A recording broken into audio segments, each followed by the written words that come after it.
One day ক্রিকেটে বাংলাদেশের জন্য যে লাল বাতি জ্বলার উপক্রম হয়েছে, লালবাগ কেল্লার সামনে ওয়েস্ট ইন্ডিজের বিপক্ষে সিরিজের ট্রফি আনভেইল করে সেই লাল বাতি জ্বলার সম্ভাবনাকে সবুজ বাতিতে বদলে দেওয়া সম্ভব বাংলাদেশের পক্ষে।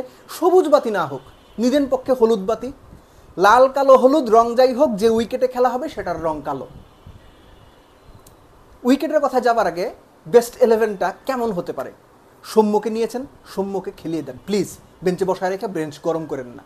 If Soumya is there, make sure he is in the 11।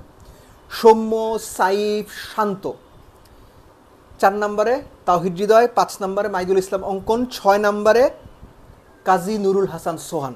যদি এক্সট্রা একজন ব্যাটসম্যান নিতে চান তাহলে 7 নম্বরে শামীম হোসেন পাটোয়ারি, নইলে তানজিম সাকিব, রিশাদ, তানভীর, মুস্তাফিজ এবং তাসকিন আহমেদ। এটা হচ্ছে আমার দল। একটা নাম আপনি খুঁজে পাচ্ছেন না, নামটা মেহেদী হাসান মিরাজ। কেন তাকে আমি বেস্ট 11-এ রাখিনি, তিনি ক্যাপ্টেন, সেটা পরে বলছি। তার আগে বলবো উইকেটের কথা। অনেক প্রত্যাশা, অনেক স্বপ্ন, অনেক উচ্চাশা যে টনি হেমিং মিরপুরের ধানক্ষেত টাইপ উইকেটটাকে বদলে দিয়ে সাদা বলের জন্য, স্পেসিফিক্যালি ওয়ানডে ক্রিকেটের জন্য মানানসই গ্লোবাল স্ট্যান্ডার্ডের একটা উইকেট বানাবেন। কিন্তু রিয়ালিটি হচ্ছে রাতারাতি উইকেট বদলানো সম্ভব হয় না, কেউ পারে না, টনি হেমিংও পারবেন না। কিন্তু গ্র্যাজুয়ালি এটা আস্তে আস্তে বদলাতে হয়। সেই ধানক্ষেত টাইপ উইকেট থেকে কতটুকু বদলালো, কোন কোন ধরনের পরিবর্তন হলো এই সিরিজটাতে আমরা সেটা দেখতে চাইব। টনি হেমিংকে আমরা এর মধ্যে জাজ না করি, আমরা দেখি ঠিক কতটুকু পরিবর্তন হলো। এর আগে আমরা জেনেছি যে কালো মাটির উইকেটে গামিনী ডি সিলভা যেটা করতেন, মরা ঘাস ছিটিয়ে রোল করা হতো, যে কারণে পরবর্তীতে উইকেটের ড্যাম্পনেস চলে আসতো, বল স্কিড করতো, কখনো কখনো নেমে যেত, আনইভেন বাউন্স হতো, আবোল তাবোল হতো আর কি, কেউ বুঝতো না কি উইকেট। তো এইবার সেই ঘাস ব্যবহার করা হয়নি, শুধুমাত্র পানি এবং হাড়ি রোলার ব্যবহার করে উইকেটটা তৈরি করা হয়েছে। ধারণা করা হচ্ছে আগের চেয়ে বেটার উইকেট হবে। বেস্ট 11 যেখানে আমি মিরাজকে রাখিনি। আপনি আমার সাথে একমত না হতে পারেন, আমাকে যা খুশি তাই বলতে পারেন, কিন্তু রিয়েলিটি বলছে মিরাজ যে ধরনের ব্যাটসম্যান, যে ধরনের বোলার, যে ধরনের অলরাউন্ডার, এই দলটাতে মিরাজ না হইলেও চলে। বাংলাদেশের ওয়ানডে দলে মিরাজ না হইলেও চলে, এটা আমি মনে করি। কেননা সে যে বল করে, সাইফ, তার সঙ্গে শামীম হোসেন পাটোয়ারি যদি একাদশে থাকে, দুজনে মিলে মিরাজের সাথে বেটার বল করতে পারবেন। মিরাজ দিয়ে সার্ভিস দেবে, বেটার সার্ভিস হবে।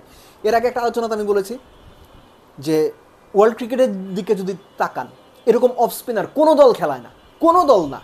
Travis Head, Glenn Maxwell, Aiden Markram, Liam Livingstone, এমনকি মঈন আলীও যে ছিলেন, আপনি যেভাবেই তাকান, যাদের দিকে তাকান, গ্লেন ফিলিপস, সবাই কম বেশি মূলত টপ অর্ডার কিংবা বিধ্বংসী ব্যাটসম্যান, যারা পার্ট টাইম স্পিন করেন এবং সেটাও 5-7 বার 10 বারও করে দেন। মিরাজ তার ধারে কাছে নাই। মিরাজ যে স্পিন করেন, সাইফ এবং শামীমরা সেটা করতে পারেন, এবং 5 নাম্বার ব্যাটিং পজিশনে মিরাজের জায়গা নাই। আমি বহুতবার বলেছি, বিভিন্ন সময়ে বলেছি, বিভিন্ন সময় কমপক্ষে 20টা আলোচনাতে বলেছি, আমার ফেসবুক এবং ইউটিউব চ্যানেলে, বিভিন্ন টিভিতে, টক শোতে আমি বারবার এটা বলেছি, Miraz is not a number 5 batter. জোর করে তাকে নাম্বার 5 বানাতে গিয়ে বাংলাদেশ ক্রিকেটের ক্ষতি হচ্ছে। সো আইডিয়ালি যে দলটা বেস্ট 11টা নামানো হবে, যদি আপনারা এক্সট্রা একজন ব্যাটসম্যান হিসেব করেন শামীম পাটোয়ারির সাথে, যদি একজন এক্সট্রা বোলার হিসেব করেন, তাহলে সেই ক্ষেত্রে 6 ব্যাটসম্যান এবং অলরাউন্ডারের বা মিনি অলরাউন্ডার হিসেব করলে তানজিম সাকিবকে খেলানো যেতে পারে, কেননা সে খুব ভালো ব্যাট করে। আর সৌম্যর কথা যেটা আমি শুরুতেই বলছিলাম, সৌম্যকে নিয়েছেন, তাকে বসিয়ে রাখার কোনো মানে হয় না, জাস্ট ওয়েস্ট অফ টাইম। সৌম্যকে বসিয়ে না রেখে তাকে খেলিয়ে দেন। এখন মিরাজ যদি খেলেন, অবধারিতভাবে একজন জায়গা পাবে না, তিনি হচ্ছেন মাইদুল ইসলাম অঙ্কন। আমার বিবেচনায় অঙ্কন মানে জায়গা পাবেন না, কিন্তু আমি পার্সোনালি যদি সুযোগ থাকতো আমি অঙ্কনকেই নাম্বার 5-এ খেলাতাম, নট মিরাজ। মিরাজকে আমি বেস্ট 11-এই রাখতাম না।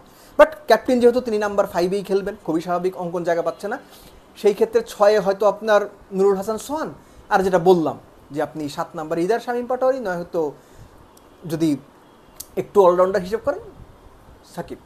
সো এই টিম নিয়ে বাংলাদেশ ওয়েস্ট ইন্ডিজের যে দলটা খেলতে এসেছে, সেই দলটাকে আটকে দেওয়ার মতো যথেষ্ট সামর্থ্য রাখে। যেহেতু মিরপুরের ধানক্ষেত টাইপ উইকেট হবে না বলেই প্রত্যাশা করি, সেই ক্ষেত্রে একটু বেটার ব্যাটিং সারফেসও যদি হয়, বাংলাদেশের জন্য ব্যাপারটা খুব সহজ হবে না।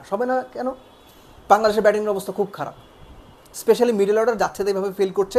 এবং ওয়েস্ট ইন্ডিয়ানরা কী ধরনের বড় শট খেলতে পারে, আনকোরা নতুন একজন প্লেয়ার যার নাম আমির জাঙ্গো, তিনি এসে 5 নম্বরে ব্যাট করে 80 বলে 100 করে ম্যাচ হারিয়ে দেবেন, এই ঘটনা ঘটতেই পারে।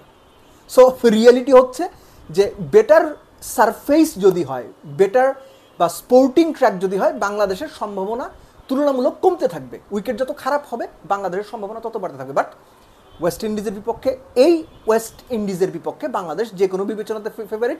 মিরাজ একাদশে থাকলেও ফেভারিট, মিরাজ ক্যাপ্টেন হওয়া সত্ত্বেও ফেভারিট। বাট পারফর্ম তো করতে হবে।